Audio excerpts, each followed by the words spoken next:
मछली की कहानी एक समय की बात है।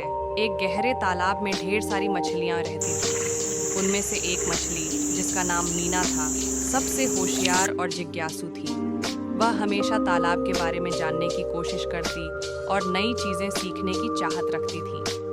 तालाब में एक बूढ़ा कछुआ भी रहता था। उसे जीवन का अच्छा अनुभव था और वह अक्सर मछलियों को ज्ञान की बातें सुनाता था। एक दिन मीना ने कछुए से पूछा, दादा, तालाब के बाहर क्या है? क्या हमारी दुनिया इससे भी बड़ी है? कछुआ मुस्कुराया और बोला, मीना, तालाब के बाहर एक विशाल दुनिया है, जहाँ नदियाँ, झीलें और समुद्र हैं। लेकिन यह दुनिया तुम्हारे लिए खतरनाक भी हो सकती है। बाहर जाने से पहले अच्छी तरह सोचो। मीना के मन में बाहर की दुनिया को देखने की तीव्र इच्छा जागी। उसने अपनी दोस्तों से इस बारे में बात की, लेकिन सबने उसे मना कर दिया। उन्होंने कहा, तालाब में हमें भोजन मिलता है, कोई खतरा नहीं है, बाहर जाने की जरूरत ही क्या है। लेकिन मीना की जिज्ञासा बढ़ती गई। एक दिन वह अपनी हिम्मत जुटाकर तालाब से निकलकर पास की नदी में पहुंच गई।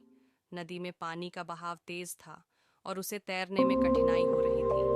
अचानक एक बड़ा पक्षी उसे पकड़ने के लिए झपटा।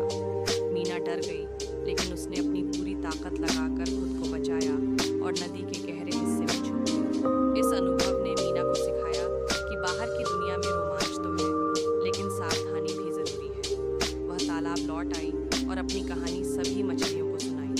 तब से तालाब की मछलियां मीना की तरह जिज्ञासु तो बनी, लेकिन उन्होंने यह भी सीखा कि जीवन में संतुलन और सुरक्षा कितनी महत्वपूर्ण है। कहानी से सीख, जिज्ञासा अच्छी बात